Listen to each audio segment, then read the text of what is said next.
चलिए, आज हमको क्या क्या पढ़ना पता है? आज बचा है आपका बुद्ध के जीवन की घटना, ठीक, और उनकी जो ज्ञान प्राप्ति, मतलब उनकी विचारधारा क्या है ये पढ़ना है, और उनकी जो आपकी बौद्ध चारों संगीतियाँ हुई हैं, ठीक। यही आज आपको 3 बिंदु आपके बच्चे हैं जो हमको पढ़ना है। पंकज कहे बाबा मन खान सुन। पहला आपका है बुद्ध के जीवन की घटना एवं प्रतीक चिन्ह। अभी नहीं, बुद्ध के जीवन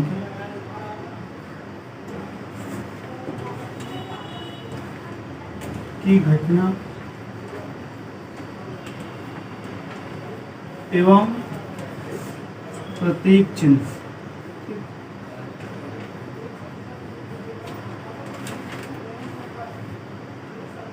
बुद्ध के जीवन की घटना का मतलब समझ रहे हो? जैसा हमने कल आपको बताया था कि जो उनकी प्रमुख घटना है बुद्ध का जन्म, ठीक, जन्म, ज्ञान प्राप्ति और उनकी मृत्यु, तीनों कब हुई थी? वैशाख पूर्णिमा को। तो इसीलिए इसको क्या कहा जाता है? बुद्ध पूर्णिमा, ठीक है ना। तो बुद्ध पूर्णिमा कब होती है? वैशाख पूर्णिमा को बुद्ध पूर्णिमा कहते हैं, क्योंकि इसी दिन इनका ज्ञान प्राप्ति, जन्म और मृत्यु तीनों हुई थी। अब ऐसे इनकी जो अन्य घटनाएं आप यहाँ पर देखोगे, तो जब इनका जन्म हुआ था, जब माँ के गर्भ में, उसके बाद जब इनका जन्म होता है, तो इनका जो जन्म है ये किससे माना जाता है? इसका प्रतीक क्या बताया गया है? कमल, ठीक है ना। तो जन्म का प्रतीक आपका है कमल। फिर इसके बाद आता है यौवन। यौवन मतलब युवा अवस्था, ठीक। तो क्या बताया गया है? सांड। इसके बाद आता है इनका गृह त्याग।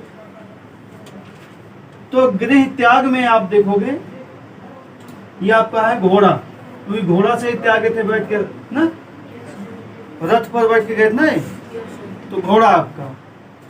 फिर इसके बाद आता है ज्ञान प्राप्ति। ज्ञान प्राप्ति का प्रतीक क्या है? पीपल। इसके बाद क्या है? इसके बाद आपका आता है उपदेश, यानी प्रथम उपदेश, जिसे धर्म चक्र प्रवर्तन कहा जाता है ना। तो इसका क्या है? चक्र, ठीक। इसके बाद आता है इनकी मृत्यु। ये इनका है पद चिन्ह।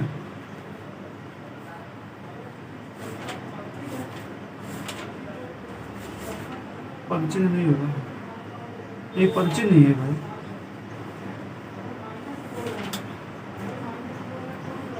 पद चिन्ह है। इसके बाद इनका आता है महा। मृत्यु को क्या कहा जाता है बौद्ध धर्म में? निर्वाण। इसको भी ध्यान रखना। तो निर्वाण का क्या है? पद चिन्ह है। और महापरिनिर्वाण, ठीक है ना। ये क्या है? ये इनका है स्तूप। ये इनके जीवन की घटनाएं हैं, ठीक। अब एक बार इसको हम देखते हैं। इधर देखो सब लोग, बुद्ध की जीवन की घटनाएं कैसे याद होंगी? तो बुद्ध के जीवन की घटनाएं याद होगी प्रतीक चिन्ह। तो इनका जन्म का प्रतीक क्या है? कमल। यौवन का क्या है? सांड। और गृह त्याग का घोड़ा।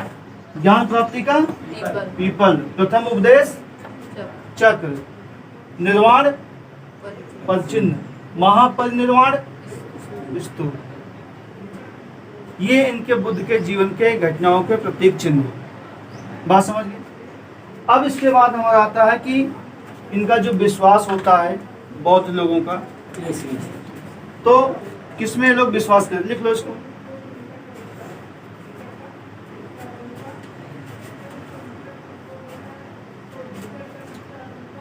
हो गया?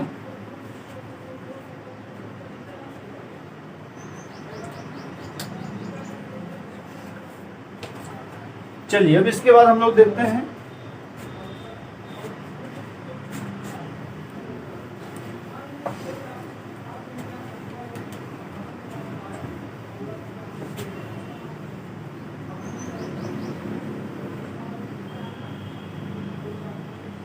अब जो अगला आपका आएगा कि बौद्ध लोग विश्वास कहाँ करते हैं।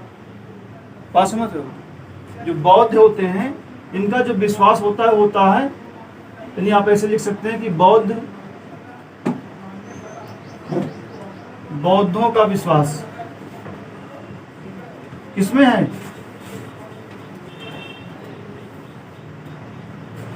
बताओ। ये आपका है त्रिरत्न, यही है, ये नहीं है, ध्यान दीजिए बताओ। इनका विश्वास है अष्टांगिक मार्ग में, इसमें अष्टांगिक मार्ग में ये लोग विश्वास करते हैं। कौन? बौद्ध लोग। और जो भी हमने लिखा था त्रिरत्न, उसमें कौन विश्वास करता है? जैन लोग। ऐसा नहीं कि इसमें त्रिरत्न नहीं है, इसमें भी तीन रत्न हैं, लेकिन ये लोग विश्वास करते हैं अष्टांगिक मार्ग में विश्वास करते हैं। ठीक, अब वो अष्टांगिक मार्ग आपके हैं कौन कौन से? 8 मार्ग हैं। तो इनकी जो शिक्षा थी बुद्ध की क्या थी, जो इनको ज्ञान प्राप्त हुआ था, इन्होंने बताया कि संसार में दुख ही दुख है। पहला क्या है कि संसार में दुख है, यही ना, संसार में दुख है या संसार आपका दुखमय है। फिर इन्होंने बताया कि संसार की मतलब दुख का कारण है। बात समझ गए? फिर क्या बताया कि इसका निवारण है, मतलब दुख का कारण है और दुख का निवारण है। ठीक है ना, ये इन्होंने बताया। फिर चौथा बताया कि दुख का निवारण जो है वो क्या है? दुख का निवारण अगर आप पाना चाहते हैं, आप निर्वाण की प्राप्ति करना चाहते हैं, तो आपको कहाँ जाना पड़ेगा? अष्टांगिक मार्ग। बात समझ गए? संसार में दुख ही दुख है, दुख का कारण है, दुख का निवारण है। दुख का निवारण क्या है? अष्टांगिक मार्ग है।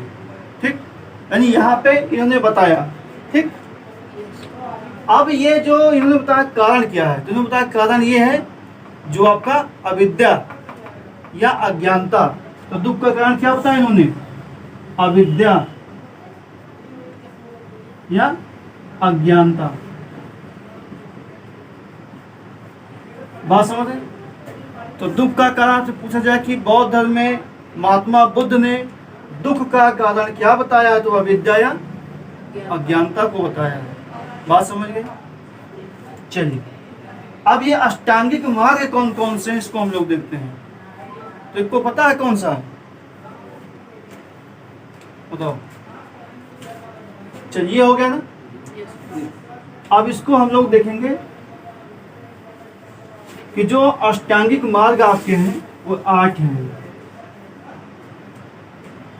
देखो पहला क्या इन्होंने बताया? इन्होंने पहला बताया कि सम्यक दृष्टि। क्या बताया? सम्यक दृष्टि। ठीक, दूसरा क्या बताया? सम्यक संकल्प।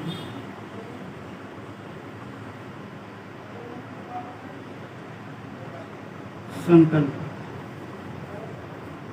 तीसरा इन्होंने बताया सम्यक वाणी।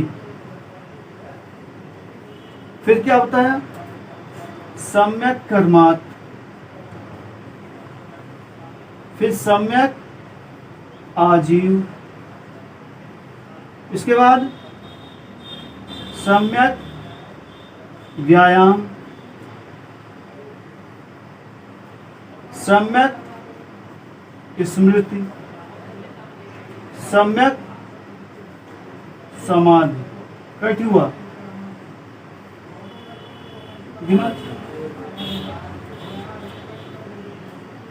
8 हो गया कि 7 हुआ? 8 हो गया ना।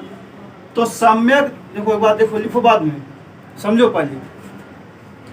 इन्होंने बताया कि दुख का जो कारण है उसके निवारण के लिए अष्टांगिक मार्ग पे आपको जाना होगा। ये अष्टांगिक मार्ग है कौन कौन से? सम्यक दृष्टि है, सम्यक संकल्प है, सम्यक वाणी है, सम्यक कर्मात, सम्यक आजीव, सम्यक व्यायाम, सम्यक स्मृति, सम्यक समाधि। बात समझ गए यहाँ तक? अब ये लोग किस में विश्वास करते हैं? इसी 8 में विश्वास करते हैं। बात समझ गए? अब इन 8 में से जो आपका ये पहला 3 है, ये इसे बोलते हैं प्रज्ञा। क्या बोलते हैं? प्रज्ञा। ये आपका जो 3 है इसको बोलते हैं शील। ये जो आपका लास्ट में 2 है इसको क्या बोलते हैं? समाधि। तो प्रज्ञा, शील, समाधि। बात समझ गए? तो प्रज्ञा, शील, समाधि को बुद्ध का त्रिरत्न कहा जाता है। बात समझ गया? अब यहां समझो है क्या सम्यक दृष्टि क्या है? पंकज बताओ। सही सही देखना। हाँ, सही से देखना मतलब झूठे कैसे देखा जाता है? जो मतलब सही सत्य है उसको देखना, जैसे आप मतलब चोरी वगैरह ना करें। करना नहीं, यार देखने की बात हो रही है, देखना मतलब भाई, ठीक ना। सम्यक दृष्टि से देखने का मतलब आप जैसे मान लीजिए ये जा रहे हैं, आपने देखा कोई भिखारी, उसको देख के आपको घृणा आती है, ठीक है ना। तो मतलब एक समान दृष्टि से सबको देखो, ठीक है ना। ये नहीं आप आओ इधर देखते तो पता चला कि जूतों खा गए, ठीक है ना। ऐसा भी होता है। तो समान दृष्टि से देखना। सम्यक संकल्प यानी आपने जो अपना एक संकल्प लिया है कि हम समान रूप से अपना विचार, अपनी बातों को रखेंगे या कहेंगे। फिर सम्यक वाणी, नहीं बोले आवे नहीं कि जो आपसे खूब मतलब आपसे ज्यादा ताकतवर है उससे भैया बाबू करो, और जो आपसे कमजोर है उसको गरियाओ, ठीक है ना। तो क्या होगा? इसका मतलब क्या है कि आप जहाँ पे मतलब वो आपसे बलशाली है वहाँ पर आप एकदम सिकुड़ गए हो ना, और जो आपसे कमजोर है वहाँ पे आप सीना तान के खड़े हो। इसका मतलब क्या हुआ? यानी आपको एक समान वाणी भी रखनी होगी। सम्यक कर्मात मतलब कर्म भी एक समान आपको करना होगा, ठीक। ये होता है कर्म, आप समझते हो। सम्यक आजीव, आजीव मतलब क्या होता है? वही आपकी आत्मा से संबंध है, ठीक। सम्यक व्यायाम आप जानते हो, सम्यक स्मृति आप जानते हो, ठीक। और समाधि, ठीक, समान रूप से आपका ये सारे आपके हैं। तो इन्हीं का साकेत क्या है? प्रज्ञाशील, समाधि। तो इन्हीं को बुद्ध का त्रिरत्न कहा जाता है। तो आपसे पूछा जाएगा कि बुद्ध का त्रिरत्न क्या है? तो प्रज्ञाशील, समाधि है। बात समझ गए ना? ये आपका है। अब इसी के अलावा 3 और आपके होते हैं। अब इसी को आप कह सकते हो क्या? मानिए यहाँ पे लिख देते हैं, जो आपका ये प्रज्ञा है और शील है और समाधि, ये आपके क्या है भाई? इसको क्या माना जाता है बौद्ध धर्म का? ये आपके त्रिरत्न हैं। अब इसके अलावा भी 3 रत्न हैं इसमें, वो आपके क्या हैं? बुद्ध, संघ और धम्म, ठीक। ये 3 भी आपके क्या हैं? बौद्ध धर्म के त्रिरत्न हैं। और इनको 3 घटनाएं, जन्म, मृत्यु, ज्ञान, वो भी आपके 3 हुआ एक ही साथ, ठीक है ना। वो भी 3 ही है। ये आप समझिएगा, ये आपके हैं। और यहाँ पे आपके त्रिपिटक भी हैं। बात समझते हो? आपसे पूछा कि त्रिपिटक का संबंध किससे है? बुद्ध हाँ और संघ धम्म, 3 चीज इनके चिन्ह हैं कि नहीं, ये यही है। बात समझ गए ना? तो त्रिपिटक भी हैं, सुत पिटक, विनय पिटक और अभिधम्म पिटक, ठीक। ये 3 आपके हैं। इतना समझ गए? अब चलिए हम लोग देखते हैं एक छोटी सी बात। आपका ये हो गया। चलिए, आज जैसे कोई पढ़ने जाता है, कितने साल में जाता है? 5 साल 6 साल में जाता है ना। तो यहाँ पर देखेंगे कि जो बौद्ध संघ में जो प्रवेश की आयु थी वो आपकी, हालांकि आपसे पूछेगा कि बौद्ध संघ में प्रवेश किस संस्कार के बाद होता था, तो कौन सा संस्कार होता है? उपनयन तो सनातन का है, वैदिक धर्म का है। आज कोई संस्कार होता है आपके यहाँ? अब तो इसलिए स्कूल भेज जाते हैं, जब पहुँचा दो। कहाँ क्या कौन सा कहाँ होता है? पूरा दिन दूसरा है।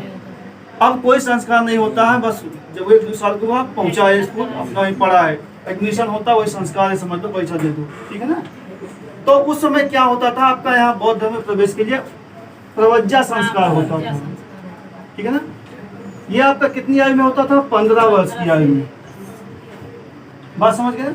तो आपसे पूछता है प्रवज्जा का संबंध है, प्रवज्जा संस्कार का संबंध किससे है, तो बौद्ध से है। अब पूछेगा उपनयन, तो आपके वैदिक धर्म से। बात समझ गए। और समापन कहाँ होता था, उपनयन से होता था, तो ये उपनयन कह रहे हैं। उपसंपदा, उपसंपदा ये आपकी 20 वर्ष की अवस्था में होता था। समापन को बोलते थे। हाँ, जब आपकी बौद्ध संघ में जो आपका प्रोजेक्ट की एडमिशन लिखी क्या लिखी? बौद्ध संघ में प्रवेश, और जब आप पूरा हो जाते थे, मतलब आपको बौद्ध भिक्षु बनना है तो आप बन सकते हो उसके बाद से, और शिक्षा ग्रहण करके, नहीं तो आप गृहस्थ जीवन में जाना चाहते हो, संस्कार किसमें रहता है? वो तो वैदिक का है, ठीक है ना। तो उपसंपदा आपका है समापन, जिससे आज आप कहते हो ना कि वो जैसे आज क्या होता है, जैसे आप कहीं पढ़ते हो हाई स्कूल इंटर में, तो विदाई होता है ना अंतिम दिन आपका, तो वैसे यहाँ पे क्या होता था, फेयरवेल पार्टी समझ लीजिए कि आपका था उपसंपदा संस्कार, ठीक है ना। इससे यानी आपका पूरा हो गया, अब आपको भेजा जाता था, ठीक। ऐसे आपका वैदिक में क्या होता था, समावर्तन संस्कार होता था, ठीक है ना। तो ये आपका है उपसंपदा संस्कार। ये 2 हो गए, ये भी आपका कल छूटा था। अब इसके बाद हम लोग देखेंगे, सीधे आते हैं कहां पर, बौद्ध संगीतियां, ठीक। तो आपकी 3 कितनी बौद्ध संगीतियां हैं, 4, ठीक है ना। बौद्ध संगीतियां तो कितनी है आपकी, 4। तो कुल कितनी बौद्ध संगीतियों का उल्लेख है, 4 का। चारों को आपको जानना है, समझना है, ठीक। तो पहली आपकी जो बौद्ध संगीति है, आप देखेंगे नंबर 1, ये कब हुई थी, पहले सन देखना, 483 ईसा पूर्व में। बात समझ गए, कब हुई थी, 483 ईसा पूर्व में हुई थी। इस समय शासक कौन था, अशोक कहाँ था, अजात शत्रु था, ठीक है ना। ये किस वंश का था, हर्यक वंश का, ये हर्यक वंश का था, 483 में अजात शत्रु। बात समझ गए। ये आपका शासक हो गया। अब अध्यक्ष कौन था, हाँ, महाकश्यप, सही से बताना, ठीक, महाकश्यप, कश्यप, कश्यप, कश्यप,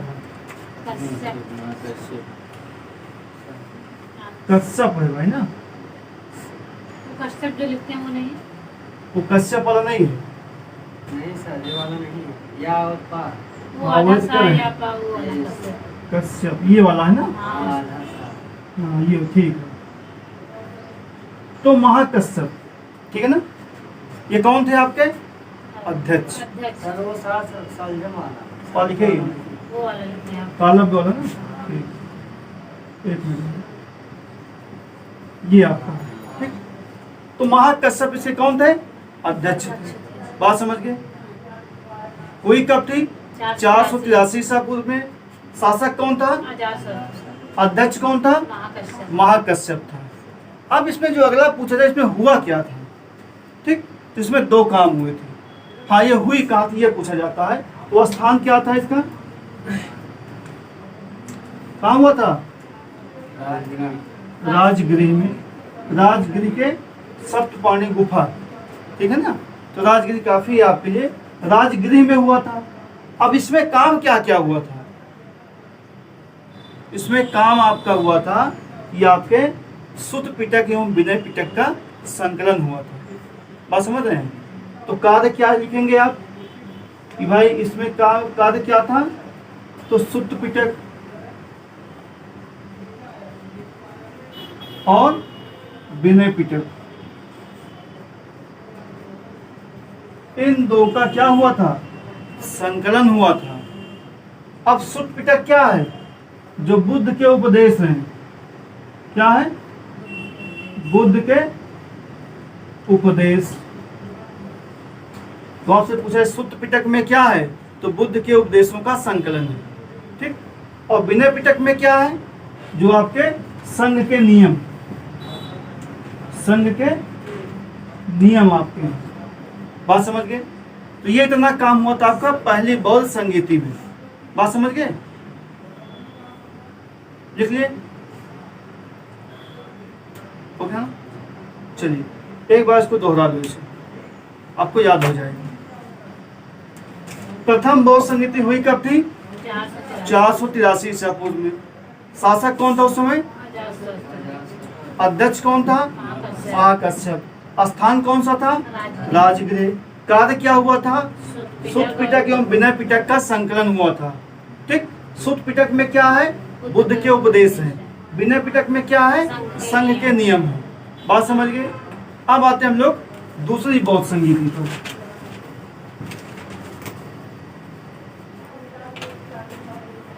तो दूसरी बौद्ध संगीति आपकी कब हुई थी? 383 ईसा पूर्व में। बात समझ रहे हैं? कब हुई थी? 383। शासक कौन था इस समय? कालाशोक। कौन था? 21 वंश का था, शिशुनाग वंश। ठीक। अध्यक्ष कौन था? हाँ? स्थान तो वैशाली है। सर्वकामी या सर्वकमीर। ठीक है ना? दो नाम मिलता है, सर्वकामी या सर्वकमीर। वो एक ही नाम है, सर्वकामी या सर्वकमीर। ये आपके कौन थे? अध्यक्ष थे। बात समझ गए? अब इसके बाद देखेंगे स्थान कौन सा था? वैशाली। एक है ना, वैशाली। अब इसमें काम क्या हुआ था? तो कार्य इसमें हुआ था बच्चों, आपके बौद्ध धर्म का प्रथम विभाजन हुआ था। क्या हुआ था? बौद्ध धर्म का प्रथम विभाजन हुआ था। वो किस रूप में हुआ था? प्रथम विभाजन। ठीक। स्थिरवाद, स्थिरवाद और महासंधिक। दो शाखाएं बनी थी, स्थिरवाद और महासंधिक। ठीक है ना? इस रूप में आपका क्या हुआ था? बौद्ध धर्म का प्रथम विभाजन हुआ था। एक दो बचे थे ना। हाँ, एक बात समझ लो। दूसरी बौद्ध संगीति कब हुई थी? 383 ईसा पूर्व। तेज से बोलो। शासक कौन था? कालाशोक। अध्यक्ष कौन था? सतकामी या सतकमीर। स्थान क्या था? वैशाली। कार्य क्या हुआ था? प्रथम किसका विभाजन? बौद्ध धर्म। बौद्ध धर्म का। किस रूप में? स्थिरवाद और महासंधिक के रूप में। ठीक है ना? अब स्थिरवाद क्या होते हैं? जो बुद्ध की परंपरागत बातों को मानते हैं, जैसे था उसमें कोई परिवर्तन नहीं होगा, उसी को थेरवाद कहते हैं। ठीक है ना? अब महासंधिक मतलब जो उसमें कुछ परिवर्तन करके नया करते हैं। ठीक, यही आपका था। अब हम लोग आते हैं तीसरी बौद्ध संगीति पर। तीसरी बौद्ध संगीति कब हुई थी? बताओ बच्चों। तो तीसरी बौद्ध संगीति आपकी हुई थी 251 कहीं मिलता है, कहीं पर 253 मिलता है। ठीक है ना?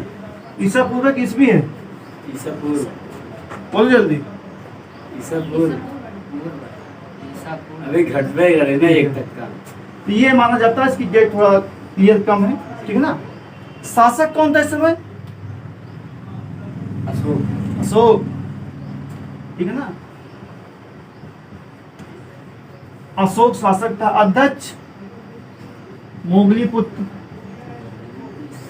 मोगलीपुत्र तिस्स। ठीक है ना? मोगलीपुत्र तिस्स इसका अध्यक्ष था। अब ये हुई कहाँ थी? पाटलिपुत्र में ना? कहाँ हुई थी? पाटलिपुत्र में। पाटलिपुत्र यानी आपसे पटना। अब इसमें काम क्या हुआ था? ये अशोका जो आपका बिहार था, ठीक है ना, वहीं पर हुआ था। तो इसमें कार्य आपका क्या हुआ था? इसमें हुआ था आपका अभिधम्म पिटक का संकलन हुआ था। अभिधम्म पिटक का संकलन।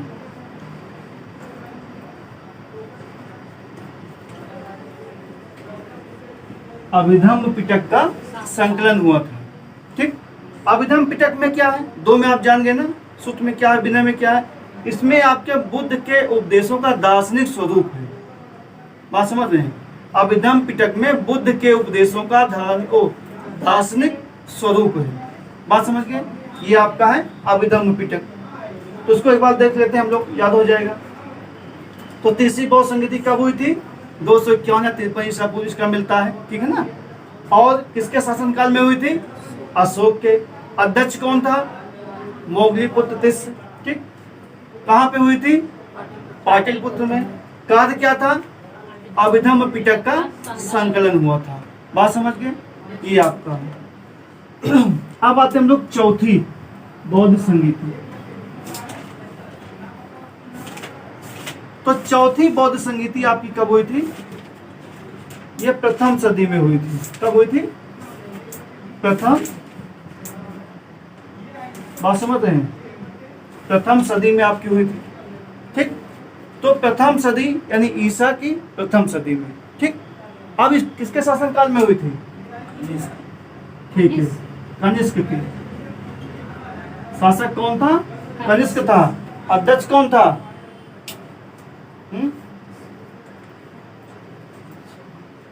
वसुमित्र, ठीक ना, वसुमित्र। ये आपका क्या था? अध्यक्ष। इसमें एक उपाध्यक्ष भी था, ठीक है ना। उसका नाम क्या है? अश्वघोष। कौन था? यानी इसमें एक अध्यक्ष वसुमित्र थे, उपाध्यक्ष अश्वघोष थे, ठीक। अब ये कहां पर हुआ था? ये आपका हुआ था कुंडलवन में। कुंडलवन यानी कश्मीर में आपका हुआ था, ठीक। तो कुंडलवन कश्मीर में आपकी चौथी संगीति हुई थी। इसमें काम क्या हुआ था? इसमें कार्य हुआ था बौद्ध धर्म का पुनः विभाजन, ठीक है। ये आपके हीनयान और महायान के रूप में। बात समझ गए? के रूप में विभाजन। बात समझ गए? तो कनिष्क पहली बौद्ध संगीति का वो थी प्रथम सदी में। शासक कौन था?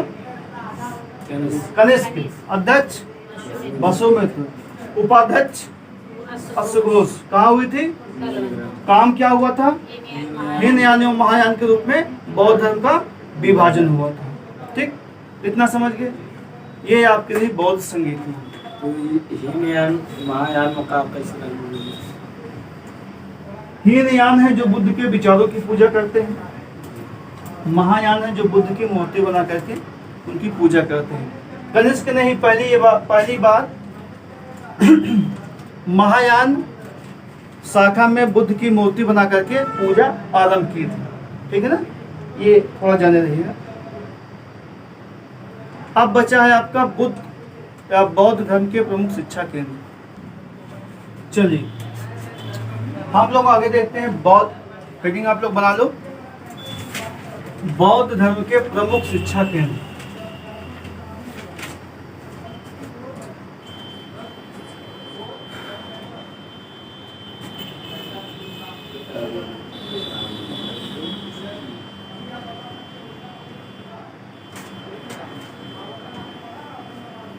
बौद्ध धर्म के प्रमुख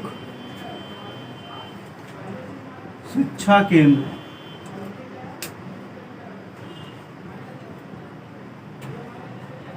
देखिए, बौद्ध धर्म के प्रमुख शिक्षा केंद्र। तो बौद्ध धर्म का पहला शिक्षा केंद्र कौन सा था? आप जानते होंगे नालंदा कौन था? नालंदा विश्वविद्यालय, नाम सुने इसका? ये कहाँ चलता है? बिहार अभी चलता नहीं का है ये सब। विश्वविद्यालय। तो नालंदा विश्वविद्यालय बौद्ध शिक्षा का प्रमुख केंद्र या सेंटर था। ठीक, अब ये किस शाखा की शिक्षा यहाँ मिलती थी? तो महायान की शिक्षा मिलती थी। इस बात को ध्यान रखिएगा, महायान शाखा से संबंधित था विश्वविद्यालय ये नालंदा विश्वविद्यालय। इसकी स्थापना किसने की थी? इसका भी हाँ, इसकी स्थापना आप देखेंगे तो गुप्त शासक कुमार गुप्त था। कौन था? बिहार बोलते हैं। कुमार गुप्त। बात समझ गए? दूसरा आप देखोगे विक्रमशिला विश्वविद्यालय। कौन सा? विक्रमशिला विश्वविद्यालय।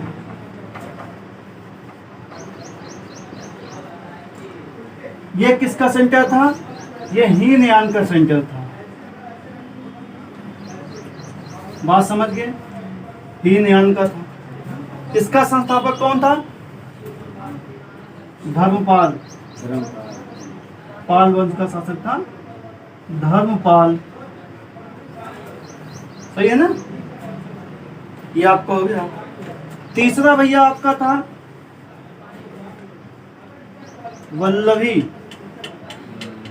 वल्लभी विश्वविद्यालय। कौन सा है? वल्लभी विश्वविद्यालय। ये आपके गुजरात में था। ठीक है ना? बाकी दोनों बिहार में है। ये दोनों आपके बिहार में, ठीक है ना? ये आपके गुजरात में। ये आपके किस शाखा का था? ये एक नई शाखा आई थी वज्रयान। ठीक है ना? इसी वज्रयान शाखा के चलते ही बौद्ध धर्म का विनाश भी हुआ था। ठीक है ना? तो ये वज्रयान शाखा थी। इसकी स्थापना किसने की थी? ये भट्टार का कोई नाम मिलता है, भट्टार। ठीक, तो बौद्ध शिक्षा केंद्र 3 आपके प्रमुख थे। बात समझ गए? नालंदा विश्वविद्यालय, तीनों को एक बार दोहराओ, देखो आसानी से आपको याद हो जाएगा। बौद्ध धर्म के प्रमुख शिक्षा केंद्र आपके पहला था नालंदा विश्वविद्यालय। ठीक है ना? ये किस शाखा का था? महायान, महायान का। कहाँ पे था? बिहार में था। बिहार में इसकी स्थापना किसने की थी? कुमार गुप्त, कुमार गुप्त ने की थी। दूसरा कौन था? विक्रमशिला, विक्रमशिला विश्वविद्यालय। ठीक, ये किस शाखा का था? हीनयान, हीनयान शाखा का। इसकी स्थापना किसने की थी? धर्मपाल, धर्मपाल ने। तीसरा कौन सा था? वल्लभी, वल्लभी विश्वविद्यालय। आपके कहाँ पर? गुजरात, गुजरात में। अब ये किस शाखा का था? वज्रयान, वज्रयान का था। इसकी स्थापना किसने की थी? भट्टारक या भट्टारक ने। ठीक, तो ये बौद्ध धर्म के आपके 3 प्रमुख शिक्षा केंद्र थे, नालंदा, विक्रमशिला एवं वल्लभी विश्वविद्यालय। बात समझ गए? तो यहाँ आपका बौद्ध धर्म पूरा समाप्त होता है। इससे उठने वाले सभी प्रश्न आपके हो गए। अब कोई और प्रश्न आपका हो जो बौद्ध धर्म से बचा हो, जो आप समझना चाहते हो, जानना चाहते हो, तो पूछ सकते हो।